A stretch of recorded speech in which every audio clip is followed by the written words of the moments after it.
नमस्कार दोस्तों, कैसे हो आप सब। आशा करती हूँ आप सब ठीक ठाक होंगे। आज की कहानी है नमक की तरह मीठा। ये एक पंजाबी लोक कथा है। तो चलिए कहानी शुरू करते हैं। बहुत पुरानी बात है। एक राजा की 7 बेटियां थी। एक दिन उसने अपनी बेटियों को बुलाया और पूछने लगा, मैं तुम्हें कैसा लगता हूँ। बड़ी बेटी ने कहा, आप मुझे मीठे लगते हैं। दूसरी से पूछा तो उसने भी यही उत्तर दिया। फिर तीसरी, चौथी, पांचवी और छठी से पूछा, उन्होंने भी यही बात दोहराई। किसी ने गुड़ की तरह, किसी ने शक्कर की तरह, किसी ने शहद की तरह, किसी ने मिश्री की तरह पिता को मीठा बताया। जब सातवीं बेटी से पिता ने पूछा तो उसने कहा, पिताजी, आप मुझे नमक की तरह मीठे लगते हो। यह सुनकर राजा को क्रोध आ गया। वह 7वीं बेटी से बोला, तुमने मुझे ऐसा क्यों कहा।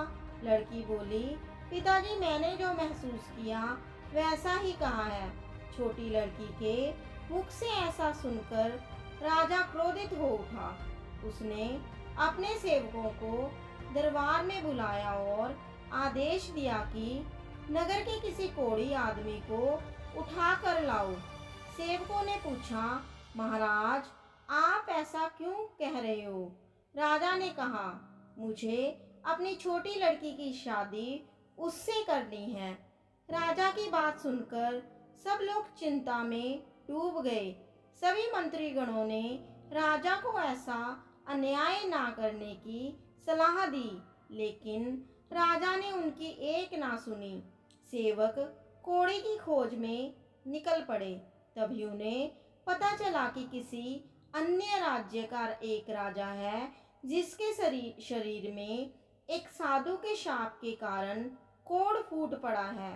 उसकी जरा सी भूल के कारण साधु क्रोधित हो उठा था और उसने राजा को शाप दिया था कि तू अपने जिस देह सौंदर्य का अभिमान करता है वह शीघ्र ही समाप्त हो जाएगा और तू कोढ़ी कहलाएगा। कोढ़ी हो जाने के बाद उसके दरबारियों ने उसे निकालकर जंगल में फेंक दिया था।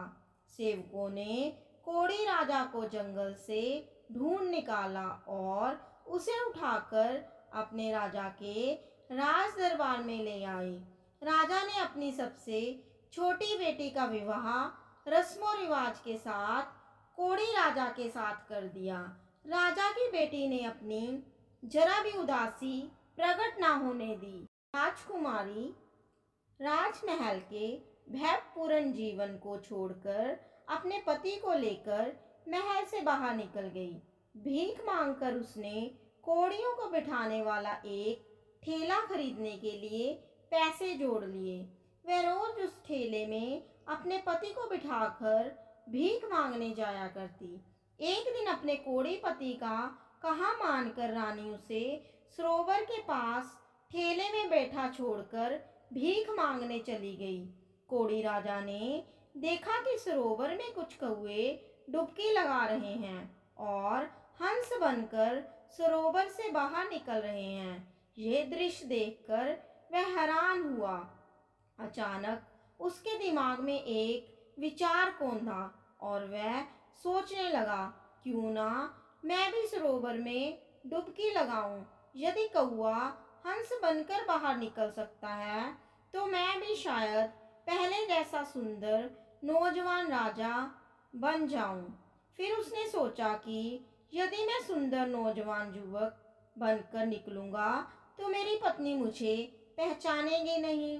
ये सोचकर उसने एक उंगली को पानी से बाहर रखकर डुबकी लगाने का फैसला किया ताकि उसकी पत्नी उसे पहचान सके। इतना सोचकर वह पानी में कूद पड़ा। डुबकी लगाकर वह पानी से बाहर निकला तो उसका सपना साकार हो चुका था। वह मुस्कुराता हुआ ठेले पर बैठ गया। रानी जब काम से वापस आई तो उसने देखा कि उसके पति के स्थान पर एक सुंदर नौजवान ठेले पर बैठा हुआ है। उसकी ओर देखकर मुस्कुरा रहा है। उसके मन में ख्याल आया कि इस नौजवान ने उसके कोढ़ी पति को मार डाला है और अब उससे शादी करना चाहता है। यह सोचते ही उसकी आंखें क्रोध से लाल हो गई। वह तुरंत उसके पास पहुंची और गुस्से में लाल पीली हो युवक से बोली, बता मेरा पति कहाँ है। युवक ने कहा, मैं ही तेरा पति हूँ। परंतु वह ना मानी और रोते हुए बोली, तुम मुझसे झूठ कह रहे हो। मेरा पति ही मेरा परमेश्वर है। मुझे किसी भ्रम में डालने की कोशिश ना करो। मेरा पति मुझे लौटा दो। नौजवान युवक ये सब देखकर अपनी पत्नी के सच्चे प्रेम की मन ही मन सराहना करने लगा। उसने अपना हाथ जो अब तक पीछे छुपा रखा था सामने किया और अपनी वह उंगली दिखाई जिसमें कोढ़ का निशान अभी भी बाकी था। वह अपने पति को पहचान गई। इस चमत्कार को देखकर रानी के आश्चर्य की कोई ठिकाना ना रहा और उसे बहुत खुशी हुई। रानी ने हाथ जोड़कर प्रभु को धन्यवाद दिया और राजा ने वो उंगली उसे सरोवर में डाल के दिखाई और वो फिर से 9 हो गई। राजा अपनी रानी के साथ अपने राज्य में लौटा। समस्त प्रजा अपने स्वस्थ राजा को पाकर फूली ना समाई। तो ये थी आज की लोक कथा। ये एक सच्ची घटना है। यहाँ पे आजकल दरबार श्री दरबार साहब है, वहाँ का ही ये सरोवर था। यहाँ की ये घटना है।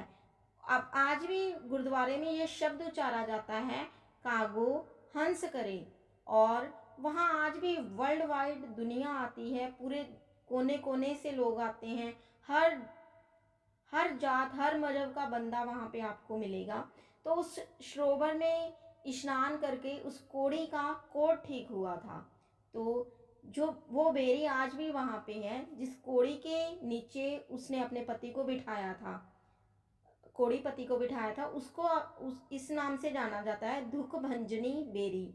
वहाँ पे आज भी जिनको कोढ़ होता है वो लोग स्नान करने के लिए जाते हैं वहाँ पे सरोवर में। तो ये एक सत्य घटना पे है ये। तो बाद में वो जो उसके राजा पिता थे उनका पूरा हंकार जो था चकनाचूर हो गया था। वो लड़की का कहना था कि भगवान ही सबको देने वाले हैं।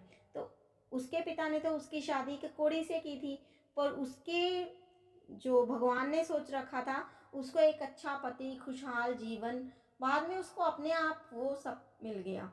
तो इसी के साथ आपसे विदा लेती हूँ।